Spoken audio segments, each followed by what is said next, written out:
Buenas tardes a todos los que se estén sumando y estén en vivo, y a quienes están viendo este taller por YouTube. Gracias por darse el tiempo de estar aquí. Damos inicio al primer ciclo de talleres de evaluación. Hoy tenemos la clase 2, que se trata de elaboración de preguntas para pruebas. Agradezco al equipo organizador por la invitación y por preparar este espacio. También les agradecemos a ustedes su asistencia y vamos a comenzar con el tema. Si hay alguna pregunta, algún comentario, algo en lo que quieran profundizar, pueden hacerlo ya sea a través del chat y como somos poquitos pueden alzar la mano y vamos conversando. No sé si Jocelyn quieres presentarte o quieres comentar tus inquietudes, lo que te gustaría aprender en el taller. Hola Gabriela, sí, mi nombre es Jocelyn Herrera, soy profesora de Educación General Básica, especialista en evaluación y estoy acá porque mi expectativa es poder aprender algunos tips para desarrollar mejores ítems ya en las pruebas, así que por eso estoy acá.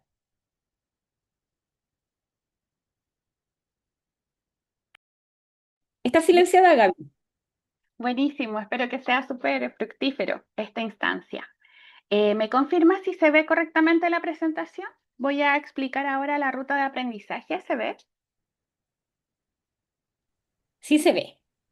Súper. Bueno, la ruta de aprendizaje de este taller, que consta de dos sesiones, vamos a abordar la importancia de evaluar con sentido pedagógico, porque independiente de si el foco lo ponemos en rúbrica, en lista de cotejo, en una prueba, en una interrogación oral, siempre tiene que haber un sentido pedagógico. Entonces es bueno comenzar la discusión desde ese punto de vista. Sobre todo con evaluaciones como la prueba, que es un formato más tradicional, donde también hay muchos mitos detrás de su construcción y de su uso. Entonces, me parece un buen punto de partida. En segundo lugar, vamos a hablar de planificación. Vamos a definir el propósito, los destinatarios, cómo hacer ciertas especificaciones. Luego vamos a pasar a criterios de construcción. Vamos a profundizar en este taller en ítems cerrados de opción múltiple. Vamos a conocer los criterios que utilizan las organizaciones más grandes para poder adaptarlas a lo que es la construcción de preguntas en nuestra sala de clases. Y acá también hacer el alcance de si llegase a quedar tiempo y tienen preguntas de cómo adaptar esto a preguntas abiertas, podemos darlo, pero el foco vamos a estar 100% en ítems cerrados. La siguiente parte de la presentación se trata de revisión, que es para poder enseñar a utilizar la información. Quizás ustedes ya lo utilizan y la idea es profesionalizar ese proceso en el que miramos los resultados y nos vamos dando cuenta de hallazgos que podemos utilizar tanto para retroalimentar al estudiante como para ajustar nuestra enseñanza. Y eso también tiene que ver con el último punto de esta ruta de aprendizaje, para evitar ciertos errores o ciertas conclusiones que podrían alejarnos del sentido pedagógico. Habiendo comentado nuestra ruta de aprendizaje, partimos con el primer punto, y acá en esta lámina, con estas imágenes, quiero caracterizar por qué es importante elaborar buenas preguntas. Hay autores, que es precisamente el paper que yo dejé ahí como fotografía, que dan mucha importancia a la evaluación formativa, como si fuese una caja que nosotros vamos a indagar. ¿Qué es lo que pasa con el estudiante? Y también tenemos ahí destacado el mandato, el decreto 67, que nos enmarca legalmente hacia una evaluación para el aprendizaje. Bienvenidos los que se van sumando, estamos comenzando el tema. Así que si tienen preguntas, quieren hacer algún alcance, pueden irlo haciendo durante la presentación, no hay ningún problema porque somos poquitos, así que tomen ese espacio. Entonces, comentábamos por qué es importante elaborar buenas preguntas.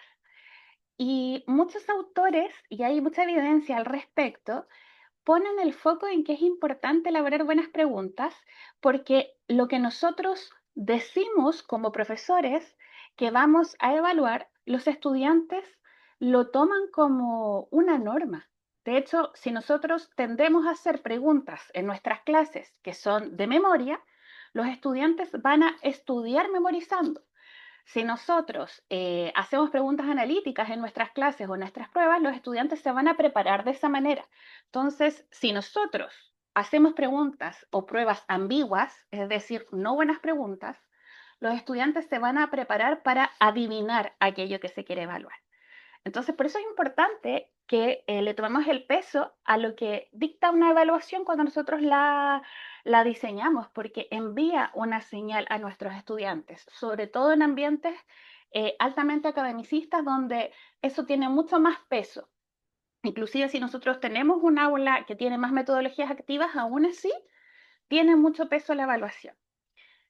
Las evaluaciones también hay mucha evidencia que indica que un instrumento bien diseñado también ayuda a mejorar el aprendizaje.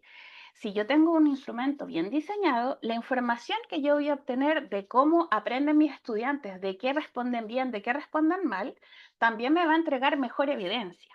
Si yo hago una pregunta que tiene pistas para responder, por ejemplo, no voy a poder tomar decisiones con ese tipo de preguntas. Y otro aspecto importante es que una evaluación bien diseñada también contribuye a que haya equidad, sobre todo cuando yo retroalimento. Porque cuando yo de alguna manera no diseño una pregunta correctamente, puedo medir otra cosa, puedo discriminar injustamente, puedo confundir a lo mejor a los que saben más. Entonces, si se fijan, estos autores nos van orientando a darle el estatus, y hay evidencia empírica que así lo respalda, a lo importante que es crear un buen instrumento. Y como les comentaba, también está la parte legal, que también el decreto 67 nos invita, a través de lo que dice la ley, a utilizar la evaluación con un sentido pedagógico. De hecho, en el decreto 67 es la primera vez que se distingue completamente el concepto de evaluación de calificación, donde la evaluación no es solo el momento en el que yo certifico un aprendizaje, sino que evaluación es mucho más que eso, es proporcionar información para que podamos emitir un juicio con respecto a los aprendizajes de los estudiantes y movilicemos para que la mayor parte de nuestra aula, todos nuestros estudiantes puedan alcanzar ese aprendizaje. No me fijo solo en el final, sino que me pongo el foco en el proceso. Y cuando una evaluación incluye una prueba o una tarea escrita, siempre la calidad técnica de los instrumentos es lo que garantiza que yo tome esa información y pueda tomar mejores decisiones. Cualquier paso que esté distorsionando la evidencia nos puede llevar a tomar decisiones equivocadas. Entonces, algo que yo quisiera darle el alcance es que una buena prueba no solo se compone de preguntas ingeniosas ni tramposas. Yo recuerdo cuando era estudiante, a veces los profesores nos decían, el 7 es para Dios. Y las preguntas, alguien que tenía un 7 era porque prácticamente superaba lo que se había enseñado. Pero en realidad, desde el paradigma en el que nos situamos nosotros, desde el decreto 67, una buena prueba no debería ser ingeniosa, sino que debería ser un instrumento para identificar brechas de conocimiento entre lo que está en el currículum, entre lo que se está enseñando y lo que se está evaluando. Por eso es importante tener ítems claros, relevantes, que estén alineados con nuestro currículum, que estén elaborados con criterios técnicos de calidad para que podamos tomar en consecuencia mejores decisiones. Y en contraste, tenemos el impacto de un ítem mal construido. Y acá nosotros destacamos tres cosas. Distorsiona la información acerca de lo que se está enseñando, y ahí hay un concepto que nos va a acompañar durante toda la presentación. Es algo que puede que ustedes ya reconozcan, solo para que conozcan el concepto técnico, que es la variancia irrelevante, que quiere decir que cuando yo aplico una evaluación y esa información no es real acerca del aprendizaje, ya sea porque tiene una pregunta confusa, da pistas, cualquier información, eso se llama variancia relevante. O sea, el puntaje de mis estudiantes va a variar no porque saben cosas distintas, sino porque hay un elemento que está distorsionando la información. Esto afecta la validez del contenido que estamos evaluando. Entonces tenemos lo que es el contenido, pero también hay que mirar la enseñanza. Si yo, por ejemplo, enseño a partir de discusiones y después hago una evaluación que simplemente es memorística, ahí hay una desconexión. Entonces, eso también forma parte de un error de construcción del ítem. Y el tercer punto que se ve afectado por una mala construcción, una decisión pedagógica, que se toma, por ejemplo, si una pregunta está mal redactada y por eso sale difícil, a lo mejor no es que yo tenga que volver a enseñar el contenido. Quizás lo que tengo que hacer es una pregunta bien redactada para volver a tener información. Entonces, por eso hay que mirar, hay que poner la lupa en todos estos aspectos cuando estamos diseñando un instrumento. Entonces, ahora que sabemos las consecuencias de un instrumento bien construido o un instrumento mal construido, tenemos que pensar, bueno, ¿cómo nos lanzamos ahora? ¿Cómo partimos? Y para comenzar, siempre nos tenemos que preguntar para qué estoy evaluando, a quién estoy evaluando y en qué contexto. Por ejemplo, es una evaluación inicial, va a ser un diagnóstico. Esta evaluación la voy a utilizar para ver dónde están mis estudiantes, si me están entendiendo, si necesitan más preparación, por ejemplo, para una prueba que las voy a certificar después. Esas preguntas me tengo que hacer. Voy a utilizar esto porque, por ejemplo, imaginando, eh, tienen que preparar un examen, entonces a lo mejor yo voy a hacer una guía de ejercitación. Siempre tengo que pensar el uso del instrumento que estoy diseñando. Y no solo eso, sino que a quién evalúo. No es lo mismo, por ejemplo, evaluar a niños que, por ejemplo, en matemáticas, si yo quiero evaluar pensamiento matemático, y son niños que todavía no han desarrollado la lectoescritura, voy a tener que modificar no solo mi enseñanza, sino también los instrumentos con los cuales voy a levantar la información. Se interesa el nivel, no es lo mismo básica que media, no es lo mismo, por ejemplo, ahí puse la educación regular versus la educación de adultos, donde el enfoque es más en competencia. No es lo mismo si voy a trabajar también con el programa de integración escolar, no es lo mismo si además yo estoy trabajando en educación superior. Entonces siempre hay que pensar para quién y a quién. El propósito de las pruebas y las interpretaciones de los puntajes debe quedar claro desde el inicio. El estudiante no debiese sorprenderse de, por ejemplo, yo hago una guía y después les digo, entréguenme las guías porque las voy a calificar. Ese tipo de decisiones, que son más bien improvisadas, deberíamos evitarlas.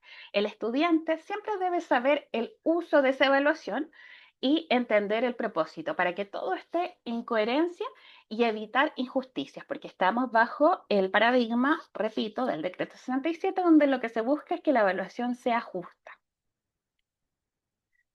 En esta lámina, ya vamos a entrar como en el contenido en sí, muestra cuál es el proceso de construcción de un ítem en una prueba estandarizada tipo. Esta imagen la obtuve del Centro de Medición MediUC en sus documentos públicos y del Instituto Nacional de Evaluaciones de México. Ellos elaboraron un documento en el que ponían de ejemplo los pasos que seguían pruebas internacionales, como puede ser las pruebas ERCE o como lo puede ser un CIMSE. Este mismo modelo también se utiliza en todas las pruebas que son tipo SIMSE de otros países también. Yo se los comento porque dentro de mi experiencia, en esta ocasión no me presenté como con todas mis credenciales, pero ahora se los comento. Llevo más de 10 años trabajando en evaluaciones estandarizadas y en formación de profesores. He trabajado como constructora de SIMSE, he trabajado como revisora de las pruebas PAES, he trabajado liderando la construcción de pruebas internacionales, estuve a cargo de ERCE, estuve a cargo también de evaluación docente, mi área en general es matemática, y siempre se utiliza este modelo, que es, primero, las personas encargadas de diseñar las pruebas estudian el currículum. Si es una prueba de currículum nacional, se estudia el currículum nacional. Si son pruebas para final de carrera, se estudia el perfil de egreso de los estudiantes. Si es una prueba diagnóstica que una universidad va a diseñar para ver los aprendizajes de los estudiantes cuando ingresan, se estudia el perfil de ingreso. Entonces, siempre hay que estudiar aquello que yo voy a evaluar. Lo que en aula sería estudiar el currículum, porque ese es nuestro referente. Y también hay que delimitar quiénes son los destinatarios, que era lo que les comentaba anteriormente, para quién, a quién estoy evaluando. Luego se pasa al siguiente paso, que es especificaciones para la evaluación. Y acá nosotros elaboramos una tabla de especificaciones. Lo vamos a ver en profundidad, qué es una tabla, cómo se arma, pero si tuviéramos que resumirlo para efectos de esta lámina en particular, se ordenan los contenidos y las habilidades los vamos a identificar cuáles son los más relevantes, cuáles son los imprescindibles, cuáles requieren más preguntas, menos preguntas. A aquello le llamamos tabla de especificaciones. Después, delimitamos el tipo de ítem. Hay aprendizajes, como por ejemplo la producción escrita, que es más adecuado evaluarlo de manera abierta que cerrada. Y hay aprendizajes que pueden ser analíticos o memorísticos que los podemos evaluar con una pregunta cerrada. Entonces ahí nosotros vamos eligiendo qué tipo de ítem utilizar. Después de haber hecho estos pasos, pasamos de lleno a tipear nuestro ítem, a construirlo. Y ahí en las pruebas estandarizadas la construcción es individual. Por ejemplo, en las pruebas SIMSE se trabaja con profesores que tengan cierta cantidad de años de aula y ellos van creando preguntas según el indicador de logro o la tabla de especificaciones que se elaboró anteriormente, donde puede indicar, por ejemplo, construya un ítem de suma con 3 sumando. Esa es la tabla de especificaciones y cada constructor recibe esa indicación y luego que los profesores hacen sus preguntas, dependiendo si es una modalidad virtual o una modalidad presencial, la va a revisar un equipo de expertos. Generalmente los equipos de expertos están compuestos por profesores que tengan conocimientos en evaluación y también gente experta en la disciplina. Por ejemplo, en la prueba de, para poner otro ejemplo, en la prueba de física también, además de revisar la gente que es profesor, las revisaban físicos para evitar que hubiera algún error disciplinar que fuera en la prueba. Entonces, pasa por una revisión cualitativa. Hasta acá nosotros podemos hacer emular este proceso en nuestra aula, en el sentido de que nosotros manejamos el currículum que vamos a enseñar a nuestros alumnos, podemos elaborar una tabla de especificaciones y podemos también definir cuántas preguntas tiene nuestro instrumento. Y nosotros lo que podemos hacer, dado que no contamos con un equipo de expertos, es hacer una revisión de nuestros propios ítems o revisarlo con algún par, ver si es pertinente el indicador, si el ítem está bien redactado, si solo hay una clave en el caso de las cerradas y si las alternativas incorrectas capturan algún error que pueda ser informativo. Luego tenemos el estudio piloto, que en general este solo es aplicable para pruebas estandarizadas, que es cuando yo pruebo los instrumentos, a un gran número de profesores o a un gran número de estudiantes, todas las preguntas se prueban. No hay ninguna prueba que vaya en SIMSE, que vaya en PAES, que vaya en una prueba de altas consecuencias que no haya sido previamente respondida una cierta cantidad de veces con unos ciertos indicadores de calidad métricos que vaya a una prueba definitiva. En general, y esto como paréntesis, por ejemplo, una pregunta extremadamente fácil no va a llegar a la prueba final, porque cuando es extremadamente fácil, tenemos la duda de que quizás hay pistas para responder. Lo mismo con una pregunta extremadamente difícil donde nadie la responde, tampoco esa pregunta se descarta y no se incluye en la prueba final, porque una pregunta que nadie responde puede ser una señal de que hay un problema en su construcción. Entonces, por eso se hacen estudios piloto donde se prueban las preguntas para ver de verdad cuántas personas son capaces de responder. Cuando yo elijo, ya tengo mi estudio piloto, elijo las mejores y armo mi prueba definitiva. Eso para el caso de las estandarizadas. Y pensando en que nosotros queremos aplicar esto en aula, dado que no vamos a contar con un estudio piloto, lo que podemos hacer es analizar. Por ejemplo, hay preguntas que yo apliqué en mi prueba donde los estudiantes demoraron mucho. ¿Por qué demoraron mucho? Puedo hacerme esas preguntas. Mientras ellos resolvían la prueba, ¿hubo muchos que levantaron la mano para aclarar una instrucción? A mí me ha pasado que a veces he hecho pruebas y yo pienso que está redactado correctamente, que se entiende, pero me doy cuenta en la aplicación que varios estudiantes alzan la mano para clarificar una instrucción en la misma pregunta. Entonces, esas pueden ser alertas de que el instrumento podría eventualmente a futuro mejorar. Y también es interesante mirar después de que se aplicó una prueba la distribución de las respuestas. ¿Qué pasa si yo me doy cuenta que en una prueba de matemáticas todos los estudiantes confundieron área y perímetro? O en una prueba de historia no hacen un análisis profundo de fuentes y se van por una información sesgada o explícita. Entonces, independiente de la asignatura, yo voy poniendo mi lupita para ver si detecto algún patrón, porque eso me puede ayudar a decir, entonces yo no tengo que pasar al siguiente contenido, sino que en realidad tengo que devolverme y aclarar esta duda conceptual que eventualmente pueden tener mis estudiantes. Hasta acá. ¿Hay alguna consulta, algo que quieran profundizar, algo que quieran comentar acerca de su experiencia, ya sea diseñando sus propias pruebas o siendo ustedes evaluados con alguna prueba?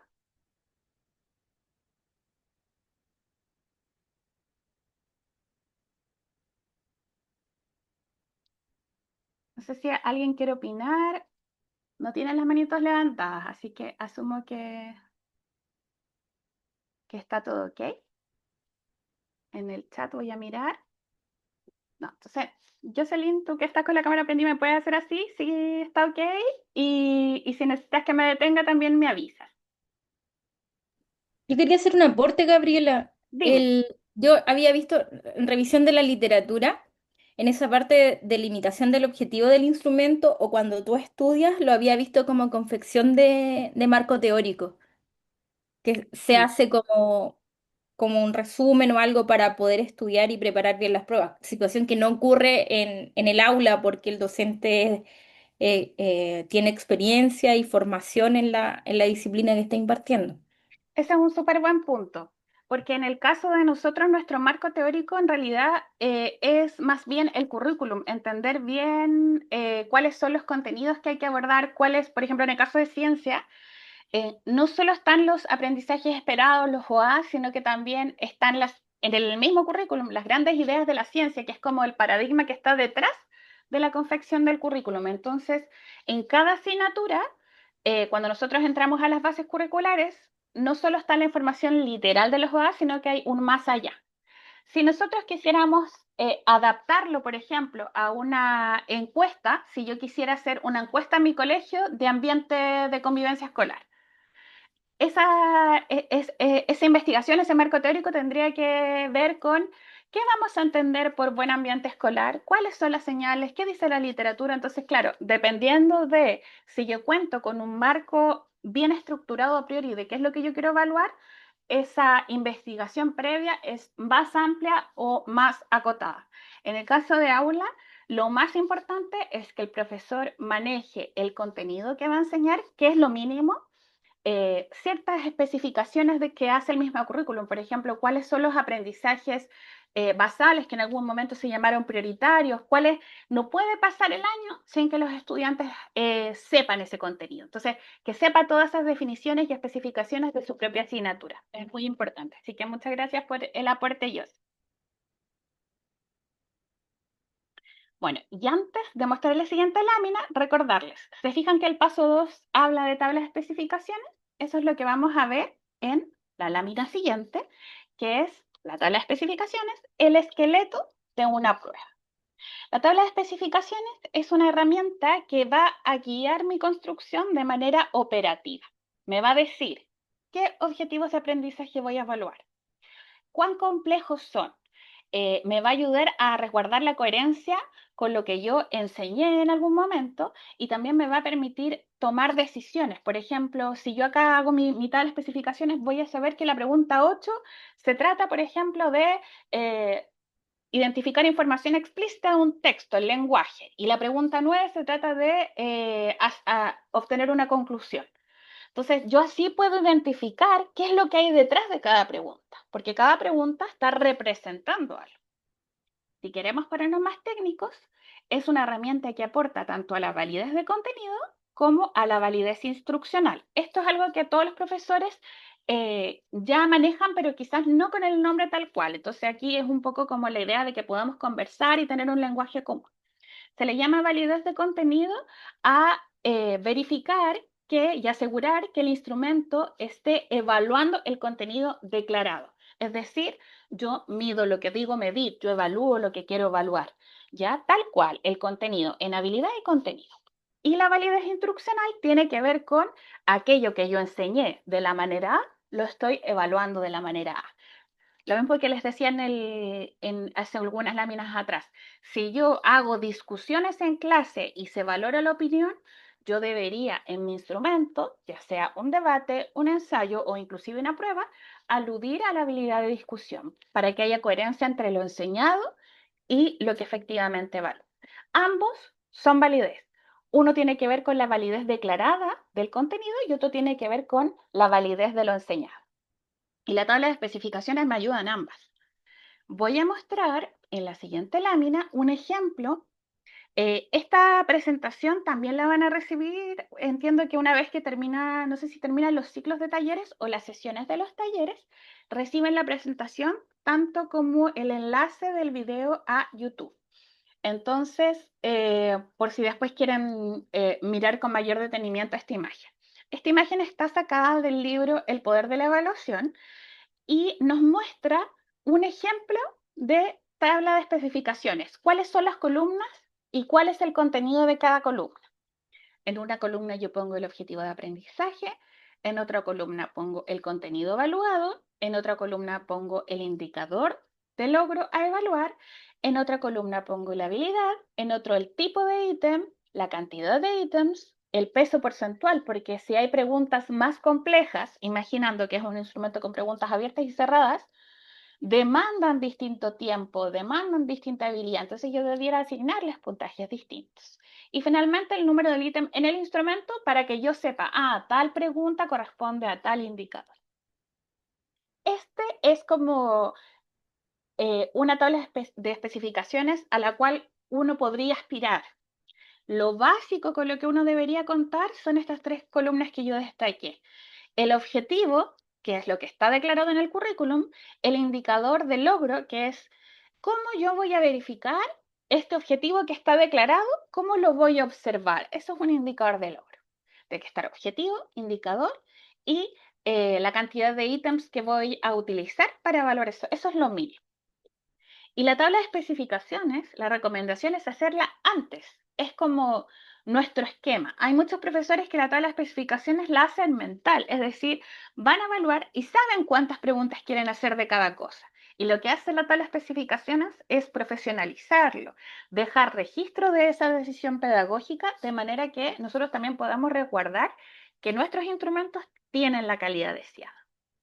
Ejemplos de tabla de especificaciones, porque acá está un pantallazo de lo que podríamos llegar a aspirar. Acá hay algunas tablas de especificaciones. Estas las obtuve también de un documento que elaboró el Centro de MIUC de manera pública. Lo hizo en colaboración con el INE y aparecen ejemplos de tablas de proyectos en los cuales ellos han participado, transparentando cómo se cruza información.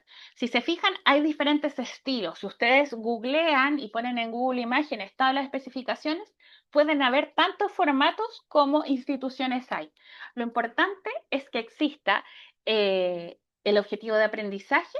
En el caso, por ejemplo, de estas evaluaciones, no aparece el objetivo de aprendizaje porque, por ejemplo, hay pruebas que pueden ser internacionales, pueden obedecer, como les comentaba, si es una evaluación para una carrera en particular, tiene que ver con los perfiles de egreso, pero yéndonos a nosotros, a nuestro quehacer en la sala de clases, sería el objetivo de aprendizaje. Si yo enseño en el ámbito de educación superior, serían los aprendizajes esperados, resultados de aprendizaje o competencias según sea mi currículum.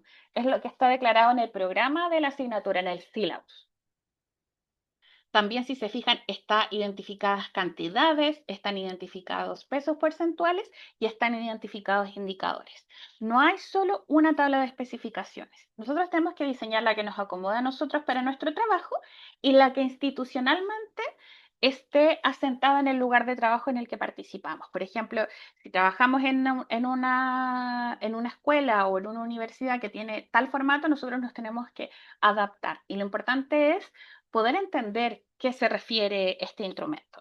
El caso de la educación superior, porque desconozco si provienen de escuelas o de universidades, parte de lo que revisa, por ejemplo, la CNA cuando acredita una carrera, se eligen ciertos cursos y se pide la tabla de especificaciones como parte del proceso. Y cuando esa tabla de especificación no está o es incoherente a lo evaluado y a lo que está declarado en el sílabus, va perdiendo como valor con respecto a la evaluación del curso completo. Ese es el estatus de la tabla de especificaciones. Y en lo que tiene que ver con el aula, si por ejemplo yo estoy haciendo una prueba y muchos estudiantes tienen algún problema, la tabla de especificaciones es lo que a mí me va a resguardar de que esta evaluación no fue improvisada, sino que fue algo planificado y con un sentido pedagógico.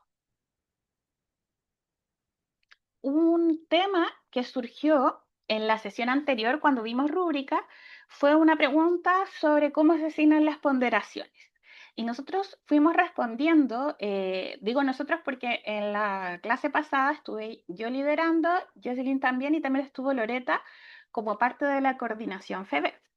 Y les respondimos en función de nuestros conocimientos previos, nuestras experiencias previas. Y ocupé esta semana también para poder profundizar sobre ese tema y les traigo como qué nos dice la literatura. Acá representé con 3 globitos donde el tamaño de cada globito es cuán robusta es la literatura con respecto a ese punto. Lo más importante para decir que algo lleva mayor porcentaje o mayor cantidad de preguntas en una prueba es la referencia curricular. O sea, si mi objetivo de aprendizaje o lo que yo declaro que voy a evaluar curricularmente es un tema, a eso le tengo que dar más importancia.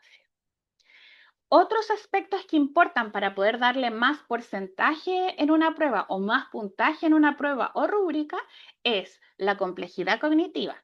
Por ejemplo, Anderson y Gradward hacen como un esquema en el que, dependiendo si la pregunta es memorística y demanda menos tiempo, lleva menos puntaje, y si es más compleja, tiene más puntaje. Y también en algunos documentos de MIDUC hablan del tiempo instruccional y también tiene que ver con eso. Si yo le dediqué muchas clases a un tema y me detuve mucho tiempo, en la evaluación también debería ser coherente con aquello. Si yo mis clases las planifico en función de mi relevancia curricular, probablemente estos otros dos puntos que están con un violeta más clarito van a también caminar hacia ese horizonte. Es decir, si yo sé que mi objetivo de aprendizaje es analizar fuentes, en clase yo debería dedicar muchas clases a analizar fuentes más que a memorizar fechas. Por lo tanto el tiempo instruccional como la relevancia curricular van a estar en una misma línea. Y si el objetivo de aprendizaje es analizar fuentes, es decir, un alto nivel cognitivo, también la complejidad cognitiva va a ir de la mano. Entonces, en la medida en que yo en mis clases hago una buena decisión curricular, también en la evaluación voy a tener ese mismo juego.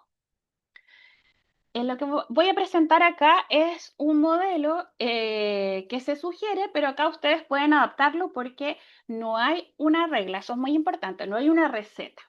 Pero si yo quisiera aplicar más o menos lo que me indica la literatura y adaptarle un poco a mi aula de una manera más concreta, yo podría pensar que cada tema que yo voy a evaluar en una prueba tiene un mismo puntaje base.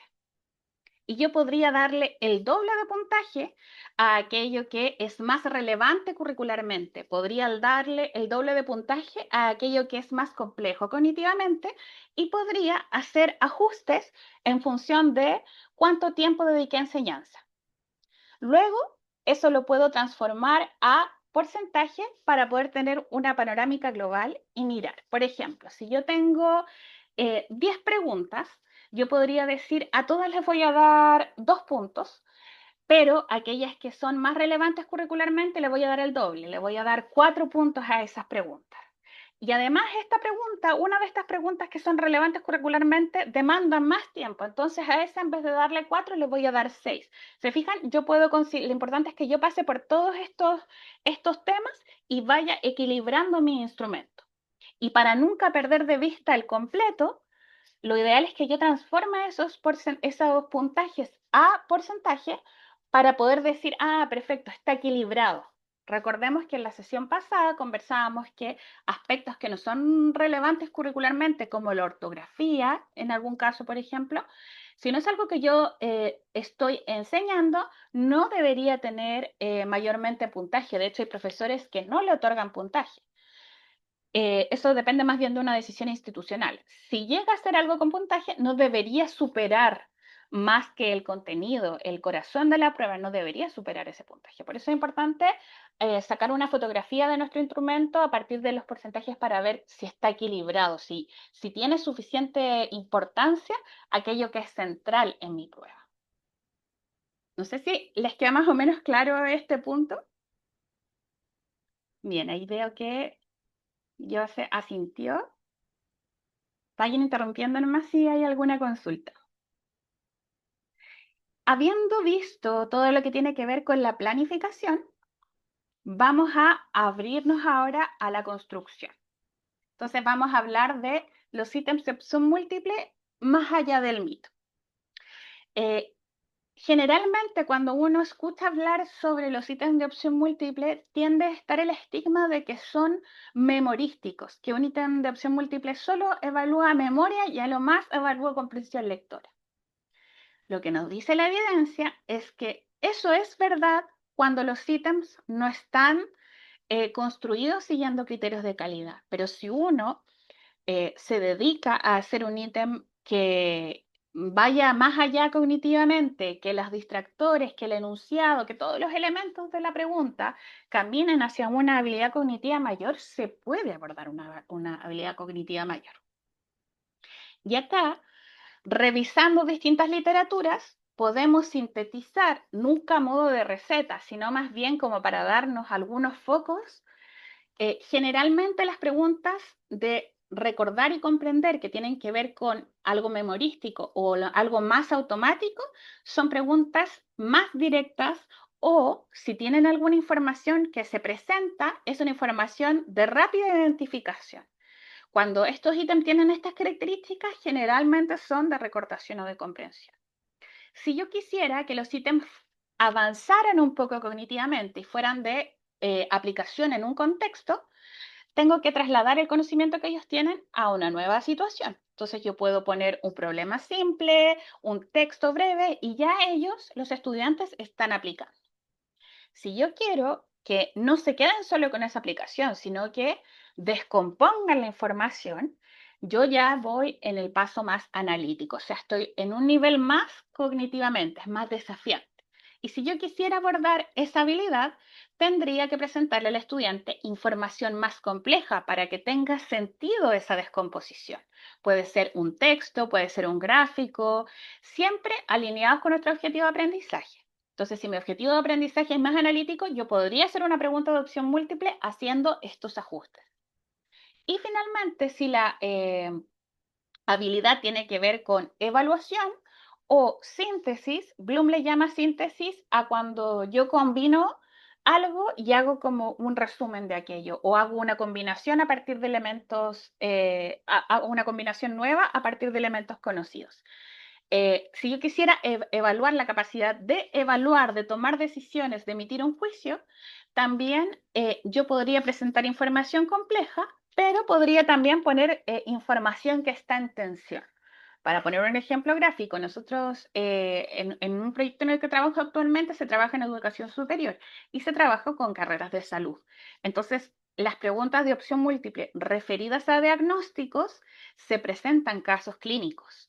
Y ahí el estudiante tiene que tomar decisiones y decisiones fundamentadas y eso se logra evaluar a partir de una pregunta de opción múltiple, pero debe estar muy bien diseñada para que no se responda con comprensión lectora. Entonces, a partir de esta lámina solo les quiero mostrar que podemos llegar más allá de lo que el mito nos ha hecho pensar. Entonces, solo para motivarlos a que es posible. Y también es útil porque si yo logro hacer buenas preguntas, también puedo hacer buenas preguntas clase a clase, sin necesariamente que haya una consecuencia asociada. Por ejemplo, si yo con mis estudiantes de salud vimos un tema, al final de la clase les puedo hacer un mini quiz y rápidamente voy a poder tabular esa información y verificar, sobre todo si me apoyo de alguna tecnología, cómo es la distribución de respuestas. ¿Entendieron? ¿Distinguieron ciertas enfermedades? Esto podría ser aplicable a cualquier carrera. Si estamos viendo, por ejemplo, en uno de los cursos que hice el semestre pasado tenía alumnos de la carrera de religión y ellos que necesitaban identificar si ciertos conceptos teológicos los estudiantes les estaban apropiados y un quiz al final de la clase con esos términos o inclusive con una aplicación donde hayan situaciones valóricas en las que haya que tomar decisiones, se puede hacer una pregunta de opción múltiple. Y la gracia es que puedo obtener rápida información en poco tiempo. Entonces podría yo utilizarlo en un cierre o durante la mitad de una unidad para poder levantar esa información. Entonces, solo quiero como abrir la ventanita y, dado que estas clases están pensadas para 2 sesiones, voy a profundizar un poquito en la construcción y después vamos a dar espacio para poder hacer un cierre. Lo que quiero avanzar con ustedes respecto de la estructura es simplemente presentarles la estructura de un ítem de opción múltiple. Los ítems de opción múltiple tienen 3 elementos básicos. El primero es el contexto estímulo. Así se le llama a cuando uno presenta algo adicional para que responda. Si es una pregunta, por ejemplo, de comprensión lectora, el texto que yo le presento a los estudiantes se llama contexto estímulo. Si fuese, por ejemplo, hay preguntas en la prueba de profesores de música, los profesores escuchan audios y responden preguntas de opción múltiple en función de esos audios. El contexto estímulo sería el audio. En inglés sucede también cuando se está abordando la habilidad de listening, los audios serían el contexto. Ahora, si yo vuelvo al formato tradicional de una prueba escrita, puede ser un gráfico, el uso de fuentes, que puede ser en filosofía o en historia, también puede ser el resultado de un experimento en ciencia. Entonces, todo aquello que yo le presento al estudiante adicional a la pregunta misma es un contexto. Importante, el contexto no siempre va. Como yo les mostré en la lámina anterior, hay cosas que son tan directas que no es necesario agregar un estímulo. Yo utilizo el estímulo o el contexto únicamente cuando es necesario. El segundo componente es el enunciado, y esto sí que es obligatorio. Todo ítem debe llevar su pregunta, debo hacerle una pregunta al estudiante, generalmente alineada al indicador de logro. Por ejemplo, si mi indicador de logro es calcular, la pregunta sería calcule o sería cuál es el resultado de tal operación. Entonces siempre van alineados. Y el tercer elemento son las opciones de respuesta, donde hay una clave correcta y 2 o 3 distractores plausibles. En algunas láminas más que vamos a ver mañana, les voy a mostrar cuántas distractores, cuál es el total de alternativas que se recomiendan, cómo se toma esa decisión, qué nos dice la literatura. Entonces, para que eso lo vamos a ver con mayor profundidad mañana.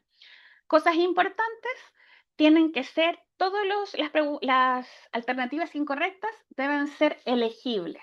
No tienen que ser errores que sean absurdos o no esperados, sino que deben recoger un error que cometería un estudiante si él respondiera de manera abierta a esta pregunta. Y para poder evitar que hayan problemas en la construcción, tengo que verificar que tengan una extensión similar o una estructura similar a la respuesta correcta. Para evitar que la correcta, porque suena más profesional, porque tiene más elementos, porque es más completa, porque es más larga, la elijan por descarte. Eso es lo que queremos evitar. Una buena pregunta de opción múltiple no debería responderse a través de un descarte en la que no se considere el contenido evaluado. Estos son los 3 elementos básicos de una pregunta de opción múltiple respecto de lo que el estudiante ve. Pero hay un cuarto elemento que es invisible para el estudiante, pero que todo docente debería tener en sus registros, ya sea para registro propio o para registro con sus directivos, que es la clave o la justificación. Perdón, la justificación o retroalimentación en algunos proyectos se le llama así. La clave, bueno, tenemos que saber cuál es la respuesta correcta y la justificación tiene que ver con saber por qué la correcta es correcta. Si es una pregunta de matemáticas, ¿cuál es el procedimiento completo que nos lleva a ese resultado? Si es una pregunta, por ejemplo, de comprensión lectora, ¿cuál es el procedimiento cognitivo que hace el estudiante o cuál es la justificación que hace que tal conclusión sea la correcta? Y también, para poder robustecer nuestro ítem y verificar que estas alternativas incorrectas no estén capturando más bien errores de que el estudiante se distrajo, como algo accesorio al aprendizaje esperado, bueno, es bueno tener una justificación. En matemáticas solemos utilizar los procedimientos resueltos mal para saber, si el estudiante, por ejemplo, olvida la reserva, llega a este resultado. Entonces, está ese procedimiento. se hace. A veces los profesores tienen su propio cuaderno con estas justificaciones. Lo importante es que sepamos que eso existe y que está registrado. Con esta parte voy a concluir la presentación de hoy porque me gustaría darles la palabra, ya sea oralmente, voy a poner stop share, para poder leerlos o escucharlos. Si me pueden comentar con qué se quedan de lo que hemos visto hasta hoy y qué les gustaría profundizar mañana. Voy a aprovechar que Jocelyn tiene la cámara prendida para preguntarle primero a ella y después ver si alguien más se quiere sumar.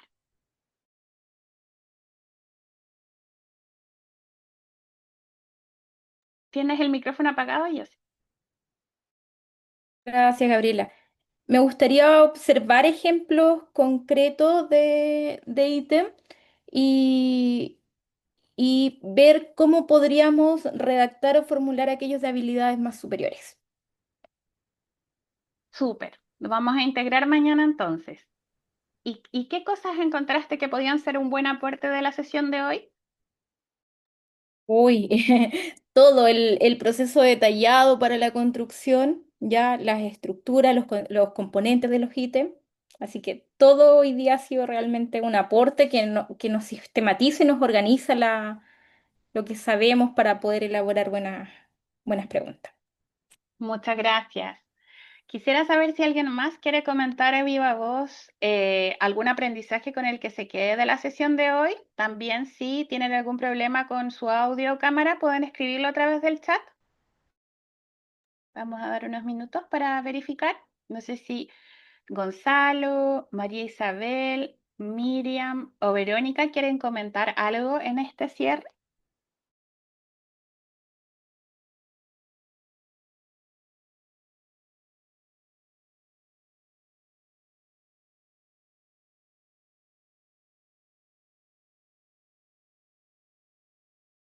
Perfecto. Acá Miriam nos comenta que concuerda con Jocelyn, que sería interesante ver la elaboración de una prueba como ejemplo.